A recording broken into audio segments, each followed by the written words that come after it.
সুপ্রিয় দর্শকবৃন্দু, আসসালামু আলাইকুম। আমি প্রকৌশলী Mohammad Rezaul Haque automation tools YouTube চ্যানেলের পক্ষ থেকে আপনাদেরকে স্বাগত জানাচ্ছি। আজকে আমি আপনাদের সামনে আরেকটি গুরুত্বপূর্ণ ভিডিও নিয়ে হাজির হয়েছি। আমরা জানি যে ইন্ডাস্ট্রিয়াল অটোমেশন সিস্টেমে বিভিন্ন ধরনের অ্যানালাইজার ব্যবহার করা হয়ে থাকে। তার মধ্যে dissolved oxygen DO one of them. আজকে আমি আপনাদেরকে দেখাবো যে কিভাবে ডিজলভ অক্সিজেন সেন্সর মেইনটেনেন্স ও ক্যালিব্রেশন করা যায় এবং Endress Hauser Liquisys M dissolved oxygen transmitter কিভাবে সেটিং করা হয় তা আমি আপনাদেরকে স্টেপ বাই স্টেপ দেখানোর চেষ্টা করব। তো চলুন দেরি না করে শুরু করা যাক। তো দেখেন যে এইটা হলো যে ডিজলভ অক্সিজেন সেন্সর, যে সেন্সরের মাধ্যমে আমরা পানির যে ডিজলভ অক্সিজেন থাকে সেই ডিজলভ অক্সিজেনটা আমরা মেজার করতে পারি। তো এই সেন্সরটাকে দেখেন অনেকদিন ইউজ হওয়ার পর এটা ডার্টি হয়ে গেছে। প্রথমে আপনাদেরকে দেখাবো যে এই সেন্সরটা আমরা কিভাবে কি করতে পারি, ক্লিন করতে পারি বা মেইনটেনেন্স করতে পারি, সেটা আমি আপনাদেরকে দেখাবো। দেখেন এটা হলো সেন্সরের মডেল নাম্বার দেখাচ্ছি আমি আপনাদেরকে। এবং সেন্সরের মাথা দেখেন অনেক ডার্টি হয়ে গেছে, এটা আমি প্রথমে ক্লিন করব এবং কিভাবে আমি সেন্সরের মাথাটা খুলবো সেটা আমি আপনাদেরকে দেখাচ্ছি। দেখেন মেইনটেনেন্স প্রসিডিউরটা আমি দেখাচ্ছি। এখানে একটা মহাপ আছে, যদি আপনি হার্ডলি একটু ফ্রেশ করে তাহলে এটা খুলে যাবে। দেখেন খুলে ফেলছি। দেখেন খোলার পর দেখেন যে এখানে অনেক ময়লা পড়ছে, কিন্তু এই উপরে যে মেমব্রেনটা আছে মেমব্রেনের উপরে অনেক ময়লা জমে আছে। এই ময়লাগুলো আপনার সুন্দর করে পরিষ্কার করে দিবেন, কারণ যেহেতু যদি আপনার এই সেন্সর যদি ক্লিন না থাকে, যদিও আপনার ক্যালিব্রেশন সঠিক থাকে, তারপরে কিন্তু রিডিং অনেক সময় উল্টো পাল্টা দেখাবে, হয়তো বেশি দেখাবে অথবা কম দেখাবে, কারণ ময়লা হয়েছে সেন্সরটা। এটা আপনার পানি দিয়ে অথবা ইয়ে দিয়ে আপনার যে কোনো পেট্রোল দিয়ে আপনার পরিষ্কার করতে পারেন। আমি পানি দিয়ে পরিষ্কার করে আপনাদেরকে দেখাচ্ছি। দেখেন আমি একটা টিস্যুতে পানি নিয়ে পরিষ্কার করে সুন্দর করে পরিষ্কার করে দেখাচ্ছি। কারণ যদি সেন্সর সুন্দর পরিষ্কার করা থাকে তাহলে কিন্তু আপনার রিডিংটা সুন্দর মতো দেখাবে। তাছাড়া আপনার রিডিং হয়তো কম দেখাবে অথবা রিডিং হয়তো ভুল দেখাবে। অ্যাকচুয়াল যে ডিজলভের মধ্যে মানে পানির মধ্যে অক্সিজেনটা আছে সেই অক্সিজেনটা আপনি দেখতে পাবেন না আর কি। তো দেখেন এই পার্টটা পরিষ্কার করলাম। দেখেন এই পার্ট পরিষ্কার করার পরে কিন্তু যে দেখেন আমাদের যে সেন্সরের যে মাথাটা, সেই মাথাটা কিন্তু এটা না, এর ভিতরে কিন্তু একটা অপশন আছে। দেখেন যে আমি ওই অপশনটা আমি আপনাদেরকে খুলে দেখাবো যে আপনি কিভাবে এটা খুলবেন বা কিভাবে আপনি এটা পরিষ্কার করবেন। এই দেখেন প্রেজেন্ট খুলে গেল। দেখেন মাথাটা আমার খুলে, আর ভিতরে যে মেইন সেন্সরটা যে আছে সেই সেন্সরের মাথা কিন্তু এইটার উপরে তাহলে দেখেন তিনটে প্রলেপ দেওয়া আছে এখানে। দেখেন যে উপরে একটা, তারপরে ভিতরে আর একটা, তারপরে কিন্তু সেন্সরের মাথা পর্যন্ত আপনি যেতে পারতেছেন। দেখেন পানি প্রবেশ করে ফেলছে, কিন্তু মানে কি যেন বলা হয় এটাকে, আপনার পানি কিন্তু প্রবেশ করার কথা না, কিন্তু কোনো কারণে পানি প্রবেশ করে গেছে। তার মানে কি যে আপনি যদি নিয়মিত যদি আপনি এই সেন্সরটা মেইনটেনেন্স না করেন তাহলে কিন্তু অনেক সময় আপনি যে রিডিংটা পাচ্ছেন সেই রিডিংটা কিন্তু আপনি সঠিক পাবেন না, এটা আপনার ভুল রিডিং পাবেন আর কি।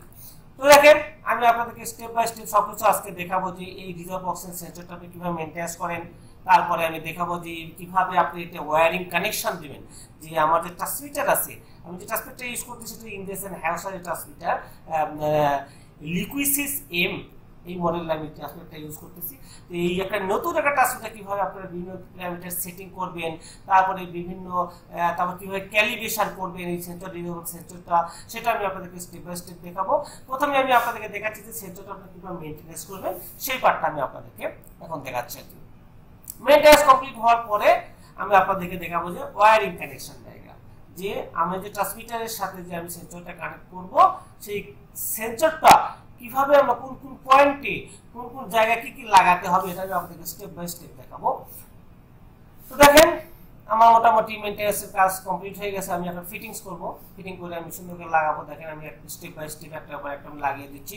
যেভাবে খুলছিলাম আমরা খোলার সময় কি করব, যে ফরওয়ার্ড ডিরেকশনে, লাগানোর সময় লাগাতে রিভার্স ডিরেকশনে, সর্বশেষ যেটা করবো সেটা সর্বশেষ আগে লাগাতে হয়।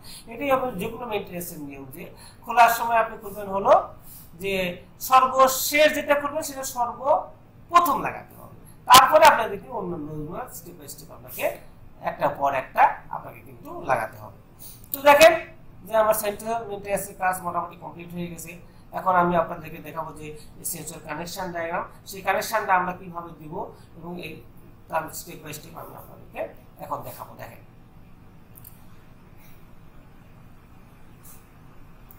অবশ্যই আপনি কিন্তু এটা টাইট করে লাগাবেন, টাইট করে যদি না লাগান তাহলে কিন্তু আবার সেন্সরের ভিতরে আপনি পানি প্রবেশ করে যাবে, পানি যেন প্রবেশ করতে না পারে সেটা আপনি কিন্তু সুন্দর করে সিলিং করে বা শক্ত করে টাইট করে লাগানো উচিত।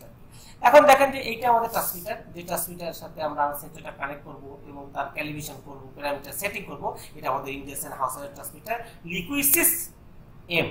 এই দেখেন এটা হলো টার্মিনাল ব্লক, এই টার্মিনাল ব্লকে আমাদের পাওয়ার সাপ্লাই এবং সেন্সর কানেকশন দিতে হবে। ডান সাইডে দেখেন যে আপনার যে হলুদ রঙের একটা মানে পিঙ্ক কালারের একটা যে আপনার ইয়ে দেখা যাচ্ছে, ওই পিঙ্ক কালারের যেটা দেখা যাচ্ছে ওই পিঙ্ক কালার এখানে আমাদেরকে কিন্তু এই মানে পাওয়ার সাপ্লাই কানেকশন করা হবে। এবং ডাউন সাইডে দেখেন এই যে লেখা সেন্সর লেখা আছে, দেখেন সেন্সর, এই সেন্সর যেখানে লেখা আছে এই জায়গায় কিন্তু আমাদের সেন্সরের ডাটাটা আমাদেরকে কানেক্ট করে দিতে হবে। তো দেখেন আমি আপনাদেরকে দেখানোর চেষ্টা করতেছি যে এই দেখেন এই পাওয়ার সাপ্লাই, এটা হলো পাওয়ার সাপ্লাই ইউনিট। এই পাওয়ার সাপ্লাই ইউনিটের মাধ্যমে আমরা কিন্তু এখানে আমরা 24 ভোল্টের পাওয়ার সাপ্লাই দেব। 24 ভোল্ট পাওয়ার সাপ্লাই দিয়ে কিন্তু আমরা 24 ভোল্ট না 230 ভোল্ট, 230 ভোল্ট এই ট্রান্সমিটারটা আমাদের কাজ করে 230 ভোল্টে। এই 230 ভোল্ট সাপ্লাইটা আমরা এখানে দিব। দেখেন আমি এখানে একটা কেবলের কানেকশন দিয়ে কানেকশন লাগিয়েছি এবং এখানে পাওয়ার সাপ্লাই কানেকশনটা দিয়ে দিলাম। তো পাওয়ার সাপ্লাই কানেকশন দেওয়ার পরে এখন দেখেন যে আমি সেন্সর কানেকশনটা দেব। এই দেখেন সেন্সর কয়টা তার দেয়, সেন্সরে হলো আপনার 5টা তার এখানে আছে, একটা শিল্ডিং সহ 5টা তার। তো এই যে বাম পাশে যে জিনিসটা দেখতেছেন এইটা হলো এই জায়গাতে কিন্তু আমাদের কানেকশনটা দিতে হবে। তো আমি আপনাদের দেখেন আমি এখানে কি দেখেন আমি দেখাই দিয়েছি কি সেন্সরে কোনটার সাথে কোন কানেকশন হবে, কোন টার্মিনালের সাথে কত নাম্বার তার লাগবে এবং কোন কালারের সাথে কোন কালারটা মানে কোন টার্মিনালের সাথে কোন কালারটা লাগবে, এটাই আপনাদের দেখাচ্ছি। দেখেন টার্মিনাল গোলাপটা আছে যেটা দেখে তার সাথে খুললেই কিন্তু আপনার তার ব্যাক কভার দেখতে পাবেন যে তার সাথে কানেকশনটা কিভাবে দেওয়া আছে। এটা দেখেন আমি ইন্টারেস্ট ম্যানুয়াল আপনি এটা পাবেন, দেখেন ইন্টারেস্ট ম্যানুয়ালটা কিন্তু কানেকশনটা এইভাবে দেখানো আছে। রাইট সাইডে আমি আপনাদের একটা ছবি পিকচার দেখাচ্ছি, দেখেন ওখানে কিন্তু আমি আপনাদেরকে দেখাইছি, দেখেন যে কিভাবে আপনারা কানেকশনটা দিবেন। তো আমি এখন কানেকশন দিয়ে দিচ্ছি স্টেপ বাই স্টেপ। দেখেন যে 11 নম্বর টার্মিনালে সেন্সরের যে ব্রাউন কালারটা আছে সেই ব্রাউন কালারটা লাগবে। 12 নম্বর টার্মিনালে কিন্তু আমার সেন্সরের যে রেড কালারটা আছে সেই রেড কালারটা লাগবে। তারপরে দেখেন যে আপনার এই যে 90 যেটা 90 নাম্বার যে 90 আপনারা কিন্তু টার্মিনাল ব্লকে কিন্তু 90 নাম্বার অবশ্য নাও পেতে পারেন। এখানে টার্মিনালে কোনো নাম্বার লেখা নাই, আপনি মেইনটেন্স ম্যানুয়ালে দেখেন যে ওখানে লেখা আছে। কিন্তু 90 নাম্বার কেন মানে কিভাবে সিলেক্ট করলাম যে এখানে হোয়াইট কালারটা লাগবে। সেন্সর ডান সাইড পিকচার দিকে এখন লেখা আছে ক্যাথোড অ্যানোড লেখা আছে। দেখেন ক্যাথোড মানে হলো সরি ক্যাথোডটা দেখেন হোয়াইট কালার, সেটা 90 তে লাগবে না, সেটা আমি দেখাচ্ছি আপনাদের 90 তে হোয়াইট কালারটা লাগবে। এবং দেখেন যে 91 যেটা গ্রিন কালার সেটা হলো অ্যানোড। দেখেন সেন্সর দিকে আপনি খেয়াল করে দেখতে পাবেন যেখানে কিন্তু আমার দেখা আছে। এবং এস যে টার্মিনালটা আছে এস টার্মিনালটা আমার শিল্ড মানে শিল্ড যেটা আছে এই যে আমার সেন্সর কেবল শিল্ড আছে শিল্ড লাগানো আমার কাজটা কমপ্লিট হয়ে গেছে। এখন আমি জাস্ট কেবলটা লাগিয়ে দিই, এখন ট্রান্সমিটারকে পাওয়ার আপ করতেছি। এখন আমি আপনাদের দেখাবো যে এই ট্রান্সমিটারে কোন কোন প্যারামিটার আমাকে সেট করতে হবে। স্টেপ বাই স্টেপ আমি আপনাদের দেখাবো। দেখেন যে প্রথমে আমরা কি করব যে একটা অপশন আছে এখানে ক্লিক করলাম। এইখানে ক্লিক করার পরে আপনাদের কোড আসবে, কত নাম্বার কোড, এখানে বিভিন্ন কোড আছে।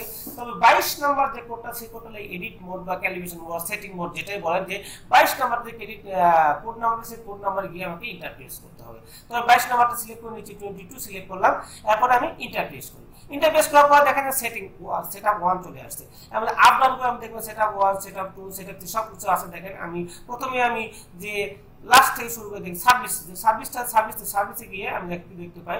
সার্ভিসে যখন গেলাম ইন্টারফেস করার পর দেখেন এখানে আমি দেখতে পাবো প্রথমে দেখতে পাবেন আপনি কি যে ল্যাঙ্গুয়েজটা দেখা তো অনেক সময় বিভিন্ন ট্রান্সমিটার আপনাকে চাইনিজের সেটআপ করে চায়না দিয়ে রাখে বা জার্মান দিয়ে থাকে, বিভিন্ন ল্যাঙ্গুয়েজে দেওয়া থাকে। যেহেতু আপনি কাজ করতে ইংলিশে প্রিফারেবল ফিল করতে আপনি এখানে এসে গিয়ে কিন্তু আপনি এই মেনুতে এসে আপনি কিন্তু আপনি ল্যাঙ্গুয়েজটা চেঞ্জ করে নিতে পারেন। দেখেন জার্মান আছে, চাইনিজ আছে, ইতালিয়ান আছে, মানে বিভিন্ন ল্যাঙ্গুয়েজ এখানে আছে আর কি। তো আপনি আমরা যেহেতু ইংলিশ দিব তো ইংলিশটা সিলেক্ট করে নিব। এরপরে দেখেন যে ইন্টারফেস করলে পরবর্তীতে দেখাবেন যে কি কি সিস্টেম আছে, হোল্ড আছে, মানে বিভিন্ন অপশন এখানে আছে। যে অপশনগুলো আপনার জন্য চেঞ্জ করার দরকার আপনি মনে করবেন সেই অপশনগুলো আপনি চেঞ্জ করবেন। তাছাড়া বাদবাকিগুলো আপনি কি করবেন ডিফল্ট সেটিং রেখে দিবেন। আপনি দেখেন তো দেখেন এখানে আমাদের দেখার কিছু নাই, সবগুলো ডিফল্ট থাকবে। শুধু আপনি এখান থেকে দেখে নিতে পারবেন অর্ডার কোডটাকে কিভাবে ট্রান্সমিটারটা কিনতে পারবেন, সেই অর্ডার কোডটা আপনি এখানে দেখতে পাবেন। এবং এই ট্রান্সমিটারের সিরিয়াল নাম্বার আছে, সিরিয়াল নাম্বারটাও আপনি কিন্তু এখান থেকে দেখতে পারেন। আবার এই ট্রান্সমিটারের গায়ে কিন্তু আপনি সিরিয়াল নাম্বার এবং ওই যে আপনি যে অর্ডার নাম্বার লেখা আছে এগুলো আপনি রেকর্ড করে আপনি ট্রান্সমিটার কিন্তু কিনতে পারেন। তো দেখেন আমাদের এই সবগুলো অপশন দেখা শেষ হয়ে গেছে। আমরা সেটআপের দিকে যাই। আমরা এখান থেকে শুধু ল্যাঙ্গুয়েজটা আমাদের জন্য ইম্পর্টেন্ট, সেই ল্যাঙ্গুয়েজটা আমরা এখান থেকে চেঞ্জ করে নিব আর কি। তো এখন দেখেন আমি এখন আমার সার্ভিস যে কাজগুলো থাকে বা সেটা কম্পিউটারে গেছে আমি দেখি আমার সেটআপ 1 এ যাই। সেটআপ 1 এ দেখেন যে কি কি অপশন আছে দেখেন। সেটআপ 1 এ প্রথমেই হলো যে ইউনিট, কোন ইউনিটে আপনি এই ডিজেল বক্সটা মেজার করতে চান, এখানে আপনি ইউনিটটা আছে দেখেন। এখানে আপনি কিন্তু বিভিন্ন অপশন আছে, আপনি যেটা প্রবলেম ফিট করবেন বা আপনি যে ইউনিটে দেখতে চান সেই ইউনিটটা এখানে সেট করবেন। আমরা এখানে মিলিগ্রাম পার লিটার দেখতে চাই, এটা সেট করলাম। এরপর ডিসপ্লে ইউনিট, ডিসপ্লেতে আপনি কি ধরনের দেখতে চান সেটা দেয়া আছে। তারপরে দেখেন যে বিভিন্ন অপশন আছে, আমার যেগুলো দরকার সেগুলো শুধু আমি চেঞ্জ করব, বাদ বাকি যেগুলো আমার যে কোম্পানি ডিফল্ট সেটিং দিয়েছে ডিফল্ট সেটিং করব। এই রেঞ্জ দেখেন, এখানে সিলেকশন রেঞ্জ কত রেঞ্জের মধ্যে আমার ট্রান্সফারটা কাজ করবে, দেখুন 20 আছে 60 আছে। তো আপনার সর্বোচ্চ যে রেঞ্জের মধ্যে থাকে সেই রেঞ্জ আমি সিলেক্ট করতে হবে। আমি 20 সেট করি। এটা কিন্তু ক্যালিব্রেশন রেঞ্জ না, এটা হলো শুধু সেন্সর সেটিং রেঞ্জ, সর্বোচ্চ কত মতো 20 আর কি। এরপর সেটা 2 তে গেলাম। সেটা 2 তে দেখেন, সেটা 2 তে দেখেন টেম্পারেচার আছে বা কি কি দেখাচ্ছে, রিয়েল টেম্পারেচার কত এটা দেখাচ্ছে। যেহেতু আমার ট্রান্সমিটার ডিসপ্লেতে রিয়েল টেম্পারেচারটাও দেখায়, সেই ডিসপ্লেটা রিয়েল টেম্পারেচার কত সেট করতে পারেন। তারপর দেখেন যে আপনি যে টেম্পারেচার অফসেট, এই 8টা অপশন এখানে সেটা 2 কমপ্লিট। এরপর আমরা যে আরেকটা ইম্পর্টেন্ট অপশন হলো আমাদের আউটপুট। এই আউটপুট, যে আউটপুটটা আমরা আমাদের ট্রান্সমিটার থেকে ডিসিএস বলেন বা থার্ড পার্টি বলেন এইচএমআই ভিত্তিতে সেই সেট করতে হবে। লিনিয়ার সিলেক্ট কি ধরনের ট্রান্সমিটার, আমাদের লিনিয়ার ট্রান্সমিটার আমরা লিনিয়ার সিলেক্ট করলাম। এরপরে দেখেন যে আমার কি রেঞ্জটা কত, মানে মিলিঅ্যাম্পিয়ার রেঞ্জটা কত, 420 মিলিঅ্যাম্পিয়ার, সেখানে 420 মিলিঅ্যাম্পিয়ার সেট করবেন। আপনি যদি মনে করেন না 0 থেকে 20 সেট করতে পারেন। এরপরে দেখেন যে 0 তে আমরা, এটা কিন্তু রেঞ্জ, আমার ট্রান্সমিটার রেঞ্জ 0 তে কত milliampere milligram per litre show করবে, এখানে আপনি সেট করবেন।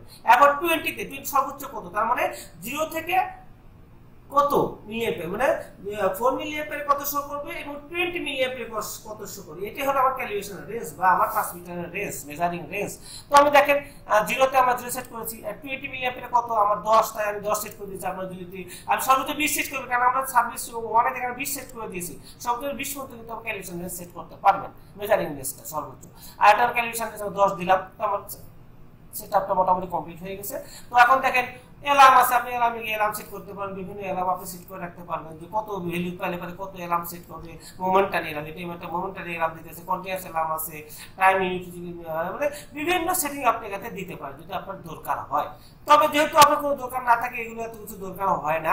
এটা দেখেন 20 মিলিঅ্যাম্পিয়ার এগুলো কারেন্ট দেবে, যদি 2 মিলিঅ্যাম্পিয়ার হয় তাহলে সেটা সেট করতে পারেন আপনি। এখানে রিলিজ কি, মানে রিলিজ ইএস যদি আসেন নো দিতে পারেন আপনি। যে আমার যেটা অ্যালার্মটা আসবে, অ্যালার্ম চলে গেলে অটোমেটিক সে রিলিজ হবে, ইএস দিলে পরে অটোমেটিক চলে যাবে, সেটা রিসেট হবে। তো আমাদের সবগুলো মেনু আমাদের মোটামুটি সেট করে কমপ্লিট হয়ে গেছে। আপনার প্যারামিটার সেটিং এর কাজ কমপ্লিট হয়ে গেছে। ট্রান্সমিটার যে এই প্যারামিটারগুলো আপনাকে সেট করতে হবে, বেশি কিছু আপনাকে আর এই ট্রান্সমিটারে সেট করার প্রয়োজন পড়ে না। তো আমার সেটিং কমপ্লিট হয়ে গেছে। তো চলে এখন আমি ক্যালিব্রেশন করব।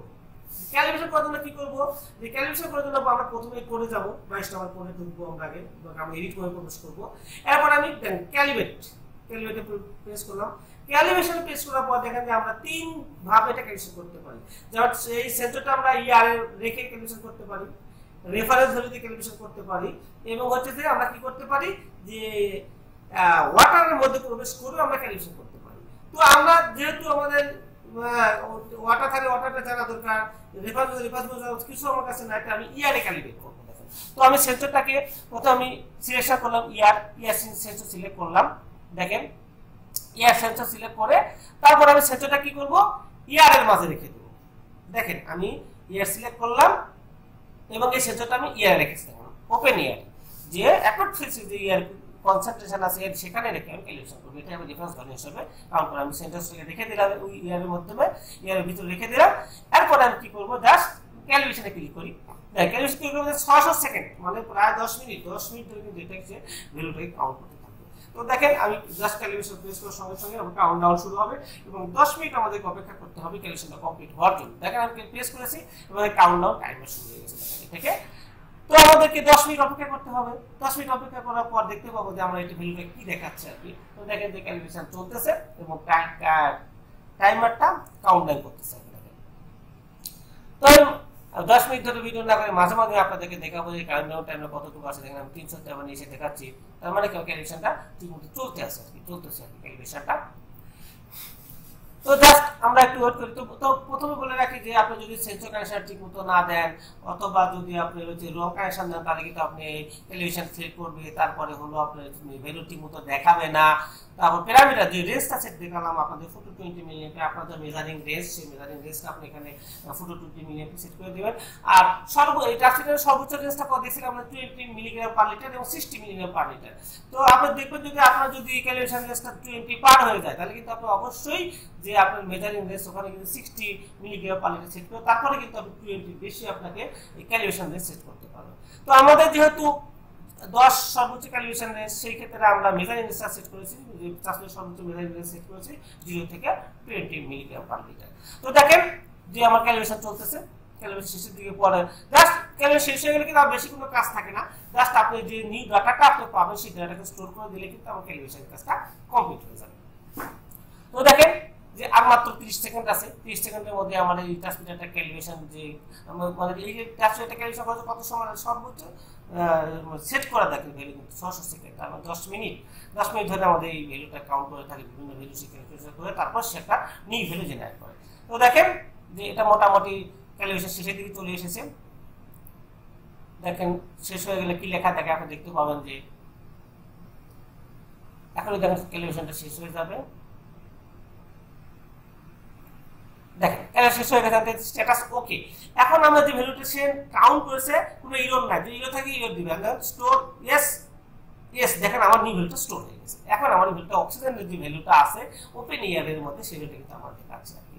তো আমি একটা চেষ্টা করতে পারি যে আমার ভ্যালুটা তো এখন ওপেন এয়ারে এটা দেখাচ্ছে, তাহলে আমি এক কাজ করি, দেখি যে পানিতে প্রবেশ করে দেখি যে আসলে আমার ট্রান্সমিটার ঠিক মতো পানির যে ভ্যালুটা আছে সেই ভ্যালুটা শো করে কিনা, এটা আমি আপনাদেরকে দেখাবো। দেখেন এই ট্রান্সমিটার এখন ওপেন এয়ারের মধ্যে আছে, এখন ওপেন এয়ারে যে অক্সিজেনের কনসেন্ট্রেশন সেটা কিন্তু আমি দেখাচ্ছি। এখন দেখেন কত, দেখেন 8.9 ভ্যারি করতেছে আর কি, যে অলওয়েজ ভ্যারি করতে থাকে, ভ্যারি করতেছে, কারণ এটা একটা বদ্ধ রুম, এখানে অবশ্যই কম থাকবে। যদি আমি গাছের নিচে নিয়ে যাই বলে কোথাও নিয়ে যেখানে অক্সিজেন পাশে সেখানে বেশি হবে। তো আমি দেখানোর জন্য আমি একটা পানির মধ্যে আমি সেন্সরটাকে প্রবেশ করলাম, প্রবেশ করার পর দেখি যে পানির যে অক্সিজেন কত আছে পানির মধ্যে, রিজাল্ট অক্সিজেনটা কত সেটা আমি দেখে কিনা শো করে কিনা। দেখেন ভ্যালু কিন্তু বেড়ে গেছে, দেখেন 9.14, এখন কিন্তু এখন সবসময় 18 ছিলেন, এখন কিন্তু বেড়ে 9 উপরে চলে গেছে। তার মানে কি যে এই সেন্সর পানির মধ্যে অক্সিজেন যে আছে পার্সেন্টেজ সেটা কিন্তু শো করতেছে। আমি আবার ক্লিন করে কিন্তু আমি আবার ওপেন এয়ারের মধ্যে দেখি এটা আবার কি শো করে দেখি অক্সিজেনটা পার্সেন্টেজ কত দেখায়, এখন দেখি আমি আবার দেখেন আবার কত দেখাচ্ছে, আবার কিন্তু কমে গেছে। তার মানে কি যে আমার এই সেন্সরটা ঠিক মতো ক্যালিব্রেশন কমপ্লিট হয়েছে এবং ঠিক মতো তার ভ্যালুগুলো শো করতেছে। তো বন্ধুরা আমি আবার দেখেন এই কি করছি, পানির মধ্যে প্রবেশ করেছি, দেখেন এটা আবার কিন্তু আমার অক্সিজেন পার্সেন্ট বেড়ে যাচ্ছে, তার মানে কি সুন্দর মতো কাজ করতেছে। তো বন্ধুরা যদি মনে করেন যে আমার এই ভিডিওটা যদি আমার ভিডিওটা আপনাদের ভালো লেগে থাকে তাহলে অবশ্যই আমার চ্যানেলটাকে সাবস্ক্রাইব করবেন, এবং যদি সাবস্ক্রাইব করে থাকে তবে অসংখ্য ধন্যবাদ। অলসো লাইক, কমেন্টস ও শেয়ার করবেন যেন অন্যরাও দেখে আমার এই ভিডিওটা দেখে তারা উপকৃত হতে পারে, তারা তাদের সেন্সরটাকে সুন্দর মতো ক্যালিব্রেশন করতে পারে। আমি দেখাচ্ছি এই যে ট্রান্সমিটার ক্যালিব্রেশন সেটা আমি আপনাদেরকে দেখাচ্ছি। তো বন্ধুরা সবাই ভালো থাকবেন, আবার কোনো একদিন আমার একটা গুরুত্বপূর্ণ ভিডিও নিয়ে আপনাদের সামনে হাজির হব। ততদিন পর্যন্ত আপনারা সবাই ভালো থাকবেন, সবাই সুস্থ থাকবেন, এই কামনা করে আজকের মধ্যে শেষ করছি। আসসালামু আলাইকুম।